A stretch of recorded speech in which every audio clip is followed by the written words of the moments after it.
आप देख रहे हैं समीर सर एमसीक्यू प्लेटफॉर्म पर। आज हम लोग देखेंगे 10 क्लास का JAC board 10 class science most important objective विज्ञान सब्जेक्ट का है।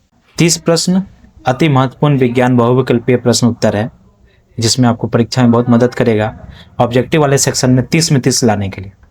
ठीक है, पहला सवाल है दांत का इनमेल किससे बना होता है? ऑप्शन दे रखा है 4।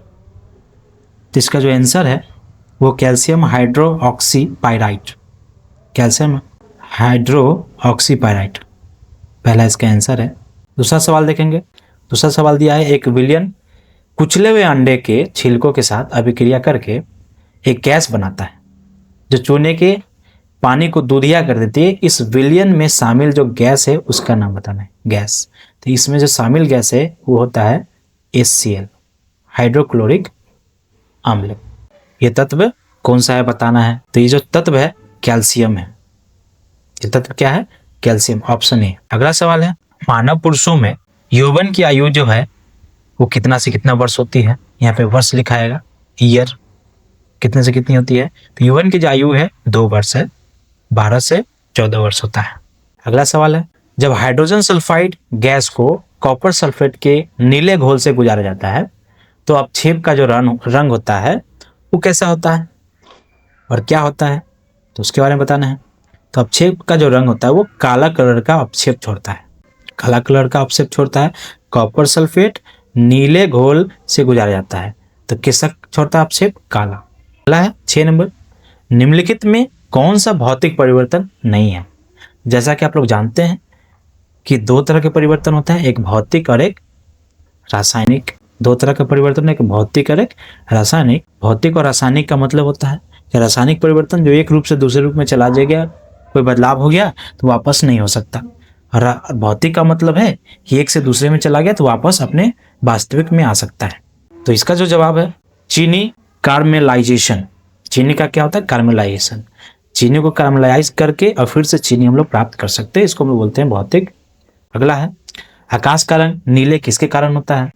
तो आप देखते हैं कि आकाश जब देखते हैं ऊपर में, जब साफ क्लीन बारिश वारिश हो जाता है उसके बाद दिखता है कि नीला नीला दिख रहा है, नीले नीले अंबर बोलते हैं ना आकाश का रंग। तो सॉरी, इसका आकाश का जो रंग है माफ करिएगा। अगला है मानव नेत्र की फोकस दूरी में परिवर्तन किसके कारण होता है? तो मानव नेत्र में जो फोकस दूरी उसका परिवर्तन होता है सिलियरी पेशिया। सिलियरी पेशिया अगर कमजोर हो जाता है या फिक्स हो जाता है तो उसकी दूरी में क्या हो जाती है? परिवर्तन, जिसके कारण नेत्र दोष उत्पन्न होता है। आकाश का रंग होता है प्रकाश के प्रकिरणन के कारण। अगला है लेंस की शक्ति। लेंस की शक्ति कैसा ही मात्रा होता है? डायोप्टर। यहाँ पे दिया है -4.0 होती है। तो लेंस की प्रकृति बताइए। तो इसमें तो निकालने का फॉर्मूला एक अलग होता है, लेकिन आप साइन देके बता सकते हैं कि जो दर्पण है उसका प्रकृति कैसी है। तो हमेशा अवतल दर्पण का जो फोकस दूरी ली जाती है वो ली जाती है माइनस में। फोकस दूरी जो ली जाती है वो किसमें? माइनस में। इसलिए जो इसका जो शक्ति आया वो भी माइनस में आया है। ठीक है।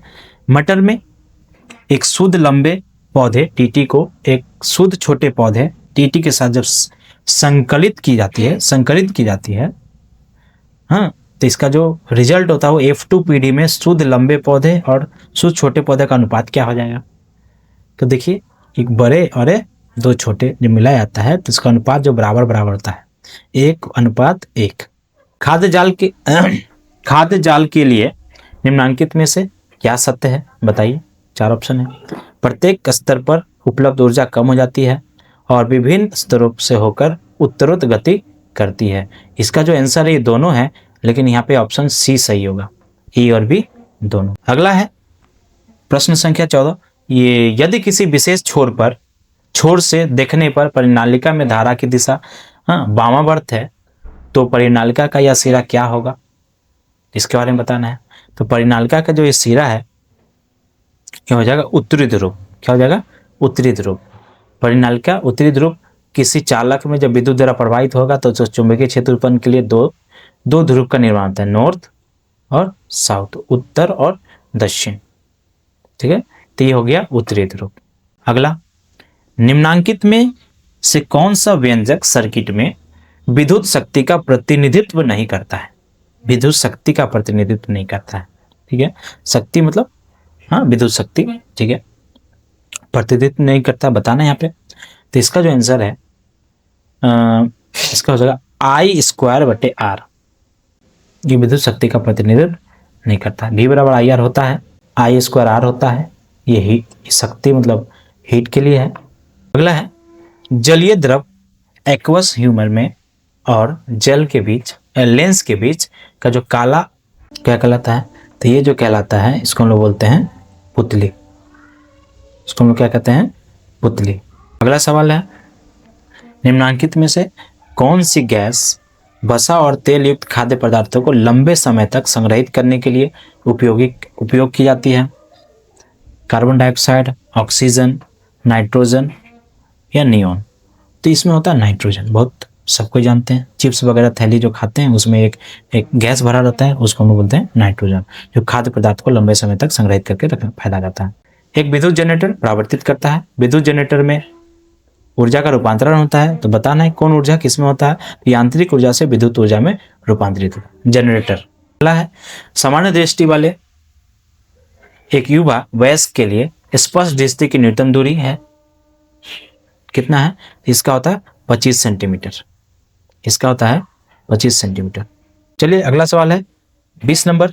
मानव आंख किसी वस्तु का प्रतिबिंब अपने बनाती है, मतलब डैश में बनाती है। कहाँ पे बनाती है? जब हम लोग कोई चीज को देखते हैं तो उसका प्रतिबिंब कहाँ बनता है? तो उसका प्रतिबिंब जो बनता है वो रेटिना पर बनता है। कहाँ पे बनता है? रेटिना पे। दोनों आंख हम लोगों को प्रतिबिंब अपनी ओर समायोजित करके और उसका जो फोटो बनाने का काम करता है वो रेटिना पर होता है, जो हमारा नेत्र का मध्य में स्थित होता है। निम्नलिखित में से या निम्नांकित में से कौन सा उत्पादक का उदाहरण है? घास, सूर्य की ओस वाला पौधा, गाय या जीवाणु? तो उत्पादक का मतलब होता है जो अगले के लिए खाने का निर्माण करे, वो होता है घास। अगला, पौधों में परिपक्व पत्तियों और फलों का गिरना किसके कारण होता है? मतलब किस हार्मोन्स के कारण होता है? ये सब पादप हार्मोन्स है। किसके कारण होता है? तो एब्सिसिक अम्ल के कारण होता है, ठीक है। अगला, शरीर का वह भाग जो तंत्रिका से भेजे गए निर्देशों पर प्रतिक्रिया करता है और उसे कहते हैं, उसको जो प्रतिक्रिया करने वाले को कहते हैं हम लोग प्रभावक। क्या कहते हैं हम लोग? प्रभावक। अगला सवाल 24 है, कौन सा रेफ्रिजरेंट ओजोन परत के क्षरण के लिए जिम्मेदार है? तो ओजोन परत जो हमारी पराबैंगनी किरणों से सुरक्षा करता है उसके लिए हानिकारक है, जिसको हम बोलते हैं CFC। इसका मतलब था क्लोरोफ्लोरोकार्बन। मानव आंख किसी वस्तु का प्रतिबिंब अपने, हाँ देखिए रिपीट हो गया है ये, तो रेटिना पर। इसका जवाब 20 नंबर में हम लोग देखे हैं, इसका जवाब रेटिना। यौगिक CH3, CH2, CHO का नाम क्या है? तो इसको हम लोग बोलते हैं प्रोपनॉल, ठीक है। प्रोपनॉल बोलते हैं क्यों? प्रोपनॉल बोलते हैं क्योंकि इसमें OH जो है वो अल्कोहल ग्रुप का प्रक्रियात्मक समूह लगा हुआ है। क्या? अगला है 27 नंबर है, अभिक्रिया की पहचान करें। इसमें अभिक्रिया बताना कि कैसा है। तो देखिए इसमें अभिक्रिया हो रही है, एक ग्लूकोज है और ऑक्सीजन के साथ अभिक्रिया कर रही है। तो ग्लूकोज कार्बन डाइऑक्साइड और जल प्लस एक ऊर्जा का निर्माण कर रहा है। क्या कर रहा है? ऊर्जा का। तो वैसे अभिक्रिया जिसमें ऊर्जा का निर्माण होता है उसमें बोलते हैं ऊष्माक्षेपी अभिक्रिया। क्या बोलते हैं हम लोग उसको? ऊष्माक्षेपी अभिक्रिया। देखिए इसमें ऊष्मा का भी निर्माण है ना। अभिकारक के निर्माण, जब अभिकारक मिलता है और उत्पाद के निर्माण के साथ साथ ऊर्जा हो रही है, इसमें ऊष्माक्षेपी हो रही है। अगला, एक न्यूरॉन के भीतर सूचना कैसे प्रभावित होती है? प्रवाहित होती है मतलब कैसे एक जगह से दूसरी जगह जाता है? तो पहले डेंड्राइट, कोशिका शरीर, अक्ष तंतु और तंत्रिका अंत तक जाता है। पहला जो ऑप्शन है इसका यही होगा, ठीक है। अगला है 29, 3R 3R जो हमें दीर्घकालिक उपयोग के लिए प्राकृतिक संसाधनों के संरक्षण में मदद करेंगे, वे है। वे मतलब इसका मतलब क्या? तो इसका मतलब होता है कम करना, पुनर्चक्रण और पुनः उपयोग। पुनर्चक्रण, पुनः उपयोग या कम करना, तीनों है। इसका ऑप्शन होगा डी। रंध्र जिसको स्टोमेटा बोलते हैं, छिद्र का खुलना और बंद होना हाँ निर्भर करता है। मतलब किस पर निर्भर करता है? तो द्वार कोशिकाओं में जल की मात्रा अधिक कम होगी, वो खुल और बंद होगा। Thank you. आप लोग को अच्छा लगा होगा तो मेरा चैनल को सब्सक्राइब कीजिएगा। इसी तरह हम आप लोग के लिए इम्पोर्टेंट वीडियो लाएंगे। ये मेरा पहला वीडियो था, जैसा भी बना होगा सपोर्ट करने का कोशिश कीजिएगा। Thank you.